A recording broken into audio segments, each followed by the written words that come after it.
नमस्कार दोस्तों, स्वागत है आपका अपने यूट्यूब चैनल पर। तो चलिए शुरू करते हैं। अध्याय 4, कार्बन एवं उनके यौगिक।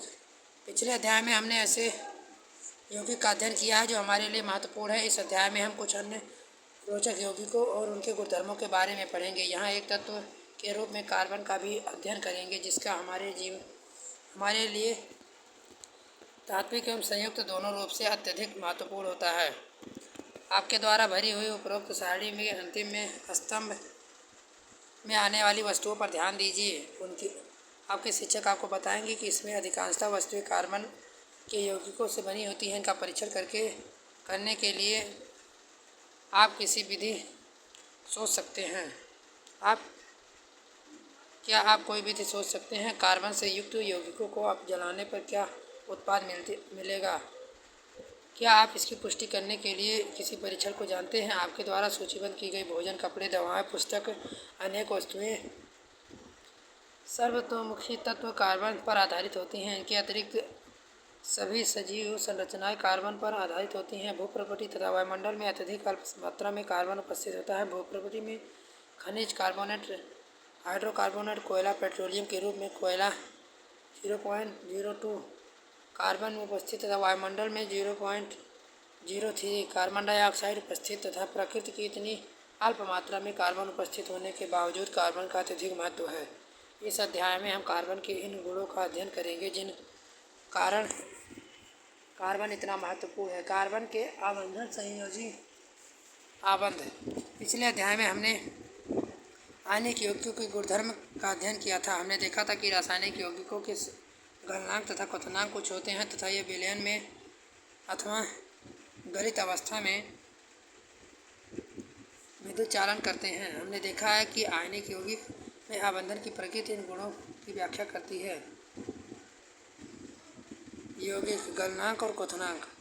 जैसा कि आपने अध्याय 2 में देखा, अधिकांशतः कार्बन यौगिक अच्छे विद्युत चालक नहीं होते हैं। उपरोक्त यौगिकों के क्वथनांक, गलनांक जो किसी आयनिक यौगिकों के क्वथनांक, गलनांक की तुलना काफ़ी कम है। अध्याय 3 में आंकड़ों में सारणी 4.1 के आधार पर हम इस निष्कर्ष पर पहुंच सकते हैं कि किसी इन परमाणुओं के बीच प्रबल आकर्षण बल नहीं है। चूँकि ये यौगिक अधिकांशतः विद्युत के कुचालक होते हैं, अतः हम इस निष्कर्ष पर पहुँचते हैं कि इन यौगिकों के आबंध से किसी आयन की उत्पत्ति नहीं होती है।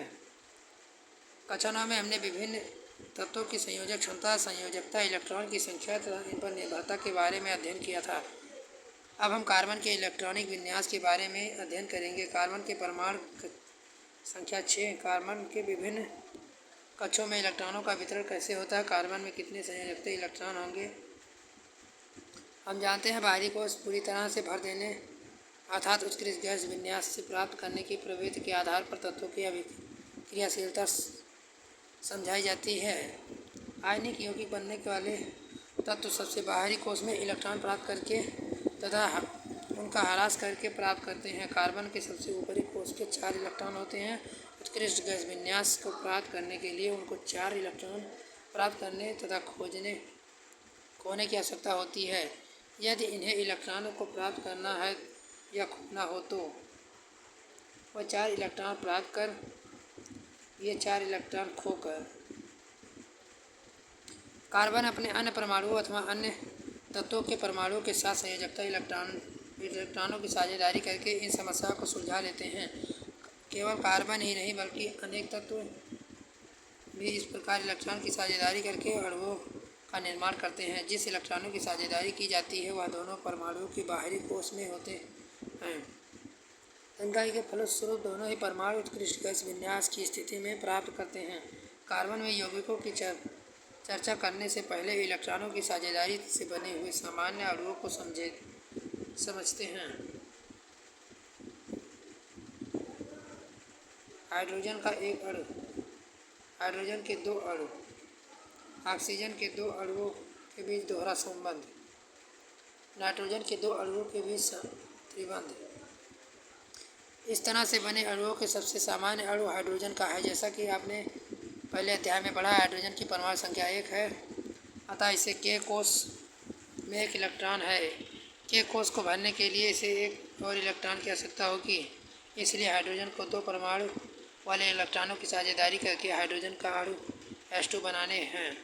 परिणाम स्वरूप हाइड्रोजन का प्रत्येक अणु अपने निकटतम उत्कृष्ट गैस हीलियम के इलेक्ट्रॉन विन्यास से प्राप्त करता है, जिसके के कोष में 2 इलेक्ट्रॉन होते हैं। संयुक्त इलेक्ट्रॉन दर्शाने के लिए हम बिंदुओं द्वारा क्रॉस 4.1 का उपयोग करते हैं।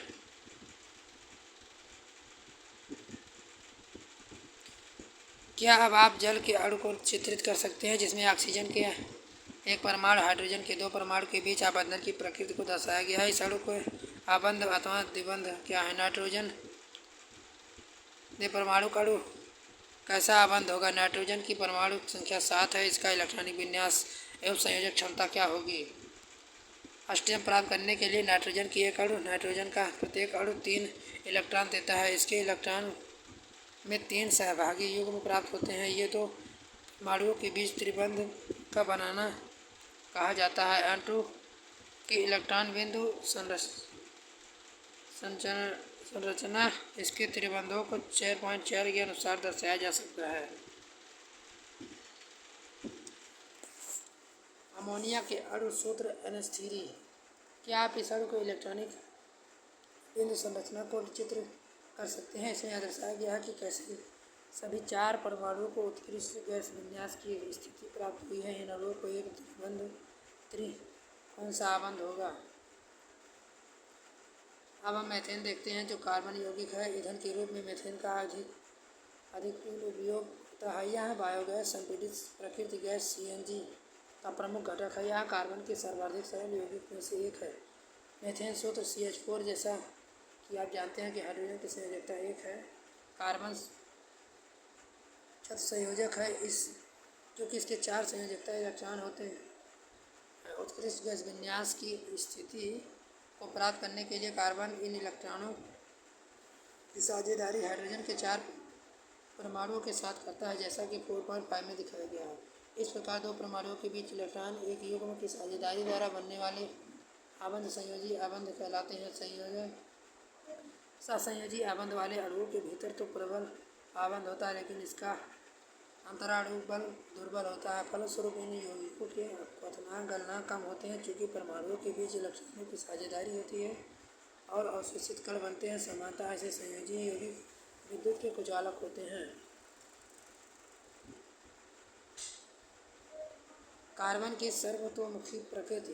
विभिन्न तत्वों व यौगिकों हमने इलेक्ट्रॉनों की साझेदारी तथा संयोजी आबंध का निर्माण देखा है। हमने सरल कार्बनिक यौगिक मीथेन की संरचना भी देखी है। अध्याय में आरंभ में हमने देखा है कि कितनी वस्तुओं को कार्बन बनाया जाता है। वस्तुतः हम स्वयं भी कार्बन के यौगिकों के बने हुए हैं। हाल ही में रासायनिक शास्त्रियों द्वारा सूत्र सहित ज्ञात कार्बनिक यौगिक की गणना की गई, जो लगभग कई मिलियन आंकी गई। इस सभी तत्वों के यौगिकों को एक साथ रखने की इनकी संख्या उसमें से सबसे कहीं अधिक है। ऐसा क्यों? यह गुणधर्म केवल कार्बन में ही मिलता है, किसी भी तत्व में नहीं। सहसंयोजी बंध प्रकृति के कारण कार्बन में बड़ी संख्या में यौगिक बनने की क्षमता होती है। कार्बन में 2 कारक देखे हुए हैं।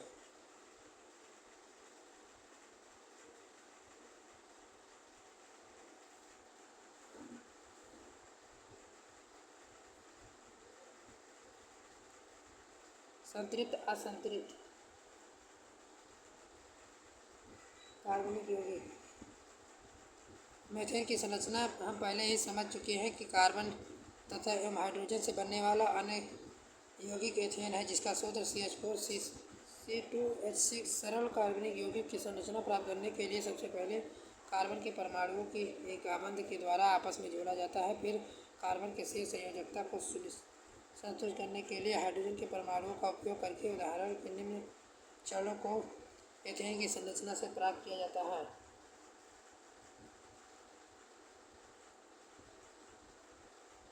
प्रत्येक कार्बन परमाणुओं की 3 संयोजित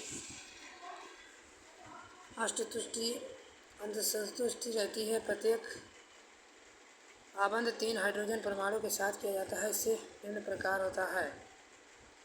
क्या आप इसी प्रकार प्रोपेन की संरचना चित्रित कर सकते हैं, जिसका आणविक सूत्र C3H8 होता है? आप देखेंगे कि सभी परमाणु संयोजकता के सभी बीच में बने आबंध से संतुष्ट होते हैं। ऐसा यौगिक को संतृप्त यौगिक कहते हैं। सामान्यतः यौगिक अधिक अभिक्रियाशील नहीं होते हैं।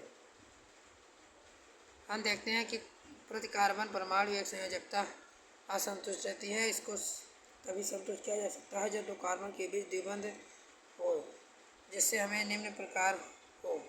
हाइड्रोजन एक कार्बन एक अन्य यौगिक का सूत्र C2H2 जिसे एथाइन कहते हैं। क्या आप एथाइन की इलेक्ट्रॉन बिंदु संरचना का चित्रण कर सकते हैं? इनकी संयोजकता को संतुष्ट करने के लिए दो कार्बन परमाणुओं के बीच कितने आबंध की आवश्यकता होती है? कार्बन परमाणुओं के बीच इस प्रकार के द्वित्रिन वाले कार्बन यौगिकों को कार्बन यौगिक कहते हैं तथा संतृप्त कार्बनिक यौगिक की तुलना अधिक क्रियाशील होती है।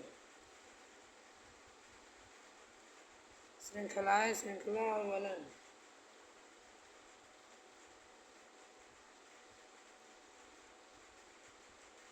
पिछले खंड में हमने क्रमशः 1, 2, 3 कार्बनिक परमाणुओं वाले कार्बनिक यौगिक मीथेन, एथेन, प्रोपेन की चर्चा की। कार्बनिक परमाणुओं की इस प्रकार की श्रृंखलाओं को 10 कार्बन परमाणु हो सकते हैं।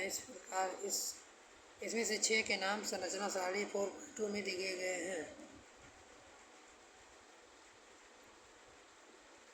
किंतु आइए हम ब्यूटेन पर पुनर्विचार करें। यदि हम 4 कार्बन परमाणुओं को कार्बन कंकाल बनाए तो हमें पता चलता है कि 2 विभिन्न कंकाल बन सकते हैं। हम देखते हैं कि इन दोनों संरचनाओं में एक ही सूत्र C4H10 समान आणविक सूत्र, लेकिन विभिन्न संरचनाओं वाले यौगिकों में संरचनात्मक समन्वय कहलाते हैं। मुझसे दोस्ती करोगे। कार्बन अत्यधिक मैत्रीपूर्वक है। अभी तक आपने कार्बन, हाइड्रोजन तथा यौगिकों की चर्चा की, लेकिन कार्बन अन्य तत्वों जैसे हैलोजन, ऑक्सीजन, हाइड्रोजन, सल्फर के साथ भी आबंध करता है। हाइड्रोजन श्रृंखला में तत्व का एक अधिक हाइड्रोजन को इस प्रकार प्रतिस्थापित करते हैं कार्बन में संयोजकता संतुष्ट रहती है। ऐसे यौगिकों को हाइड्रोजन के प्रतिस्थापित करने वाले तत्वों को विषम परमाणु कहते हैं। यह विषम परमाणु कुछ प्रकारात्मक समूहों में उपस्थित होते हैं, जैसा कि 4.3 में दिया गया है। विषम परमाणु और वह प्रकारात्मक समूह जिनसे यह उपस्थिति होती है यौगिकों को विशिष्ट गुण प्रदान करते हैं। यह गुण कार्बन श्रृंखला की लंबाई तथा प्रकृति पर निर्भर करती है। फलस्वरूप यह प्रकारात्मक समूह कहलाते हैं। सारणी 4.3 कुछ महत्वपूर्ण प्रकारात्मक समूह दिए गए हैं। समजातीय श्रेणी।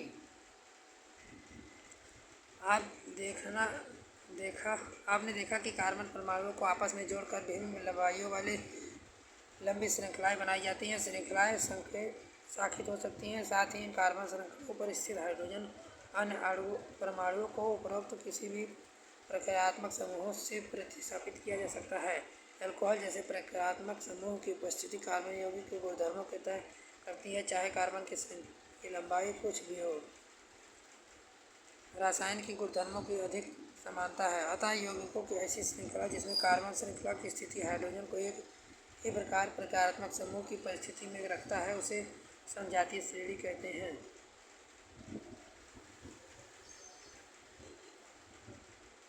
कार्बनिक यौगिक की नाम पद्धति।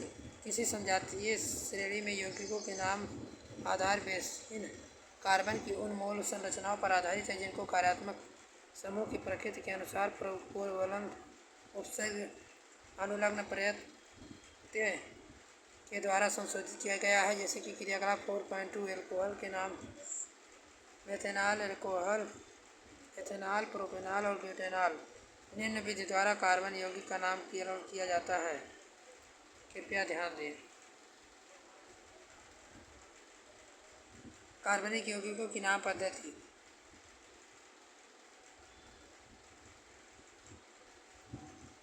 कार्बनिक यौगिकों के रासायनिक गुणधर्म। इस भाग में हम कार्बन के यौगिकों के कुछ रासायनिक गुणधर्मों का अध्ययन करेंगे, चूँकि हमारे द्वारा उपयोग लाए जाने वाले अधिकांश ईंधन कार्बन तथा उनके यौगिक होते हैं। अतः सर्वप्रथम हम दहन के विषय में पढ़ेंगे। दहन। आपने सभी अपरूपों में कार्बन ऑक्सीजन के दहन करके ऊष्मा एवं प्रकाश के साथ कार्बन ऑक्साइड देता है। दहन पर अधिकांशतः कार्बन यौगिक में प्रचुर मात्रा में ऊष्मा एवं प्रकाश को मुक्त करते हैं। निम्न ऑक्सीकरण क्रियाएं हैं जिनका अध्ययन पहले ही आप अध्ययन में किया था। ऊष्मा एवं प्रकाश। C+O2 CO2 प्लस ऊष्मा। CH4O2 CO2 H2O प्लस ऊष्मा और प्रकाश। CH3 CH2OH plus O2 CO2H2O ऊष्मा। पहले अध्याय में अध्ययन की गई विधि एक फर्स्ट और थर्ड अभिक्रिया को संतुलित कीजिए। संतुलित हाइड्रोकार्बन में सामान्यतः स्वच्छ ज्वाला निकलेगी, जबकि असंतुलित कार्बनिक यौगिक में अत्यंत काले धुएं वाली पीली ज्वाला निकलेगी। इससे परिणामस्वरूप क्रियाकलाप और पाचन में धातु की सतह पर का जलीय निक्षेपण होता है, लेकिन वायु की आपूर्ति में सीमित कर देने वाले अपूर्ण दहन वाले संतुलित हाइड्रोकार्बन की कजली जलवा निकलेगी। घरों में उपयोग लाई जाने वाली गैस अथवा केरोसिन स्टोव से वायु की छिद्र होती है, जिससे पर्याप्त मात्रा में ऑक्सीजन समृद्ध मिश्रण जाकर स्वच्छ नीली ज्वाला देता है।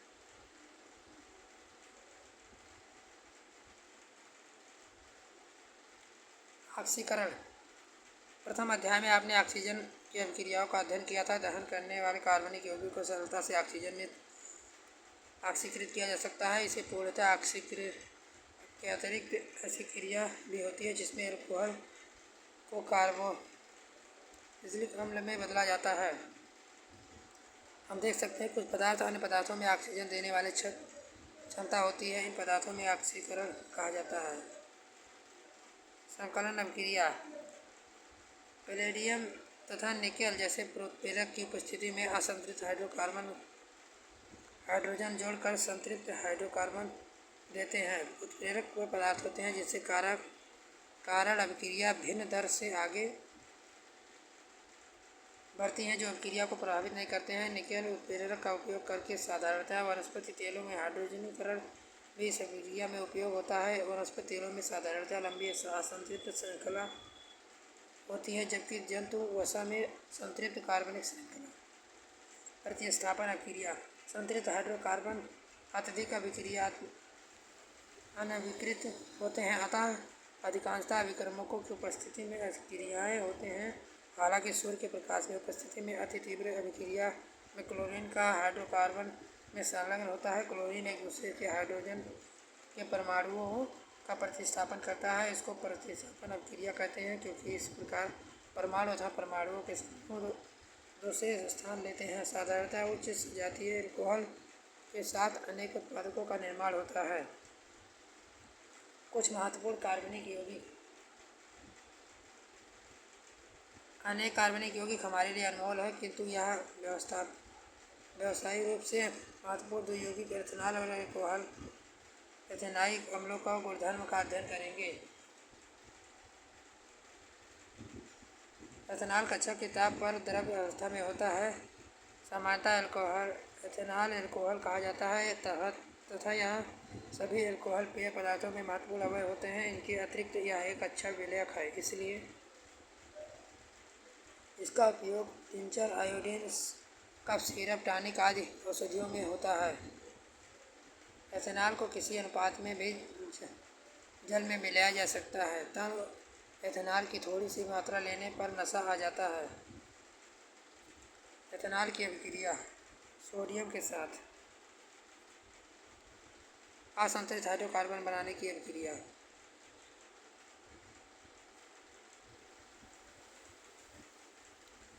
एथेनाइक अम्ल के गुणधर्म। एथेनाइक अम्ल को सामान्यतः एसिटिक अम्ल कहा जाता है। इसका कार्बोक्सिलिक अम्ल समूह के संबंधित है। एसिटिक अम्ल 3.4 विलयन का सिरका कहा जाता है। इसे अचार या परिरक्षक के रूप में इस्तेमाल किया जाता है। शुद्ध एथेनाइल अम्ल का गलनांक 290 के होता है। इसे ठंडी जलवायु में शीत के दिनों में यह जम जाता है। इसी कारण इसे ग्लेशियर एसिटिक अम्ल कहते हैं। एथेनाइक अम्ल की अभिक्रिया। एस्टरीकरण अभिक्रिया। क्षारक के साथ अभिक्रिया। एथेनाइक अम्ल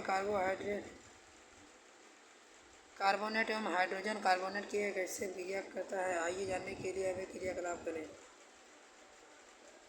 कार्बोनेट एक हाइड्रोकार्बोनेट के साथ अभिक्रिया। साबुन और अपमार्जक।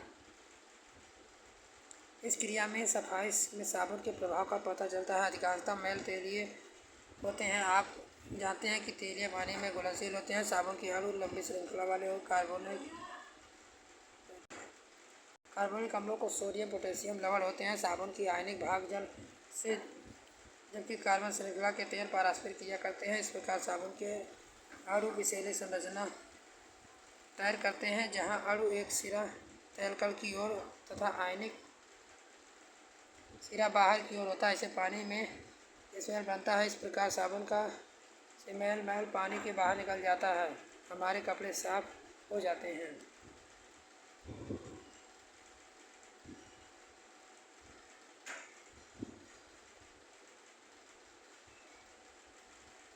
आपने क्या सीखा?